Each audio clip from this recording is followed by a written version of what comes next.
काय महात्म्य आहे दत्तगुरूंचा आणि जन्म कसा झाला?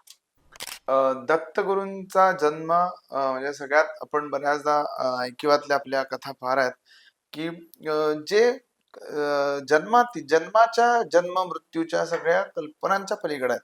4 युगांमध्ये ज्यांचं अस्तित्व आहे, सतयुग, त्रेतायुग, द्वापारयुग, कलियुग, ह्या चारही युगांमध्ये ज्यांचे ज्यांना प्रत्येकाला अनुभव आलेले आहेत, प्रत्येकासमोर ते वेगळ्या रूपाने उभारलेले आहेत, असे दत्त महाराज. त्यांच्या जन्माची कथा म्हणजे आपल्याला प्रचलित कथा आपल्या ऐकण्यात आहे, की माता अनुसया आणि अत्री महर्षी यांच्या पोटी ज्यांचा जन्म झाला, ब्रह्मा विष्णू महेश, तिन्ही देव म्हणजे स्थिती लय उत्पत्ती या तिन्हींचे अधिपती यांना असं वाटलं की आपण जावं आणि माता अनुसयेकडून अन्न ग्रहण करावं.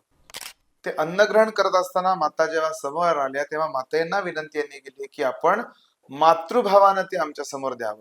अर्थात जो शब्द आपण ऐकला जातो की नग्न रूपानं द्यावं, तर ह्याही पेक्षा सगळ्यात छान आणि उत्तम शब्द की मातृभावानं तू आम्हाला ते आपण म्हणतो की वाढावंस. तो भाव उत्पन्न होत असताना देवीचं परम तेज एका ठिकाणी एकवटलं आणि देवीच्या तेजासमोर या तिन्ही देवांची बाळ झाली. म्हणून असं म्हणतात की अनुसयेचे सत्व आगळे, तिन्ही देव ही झाली बाळे.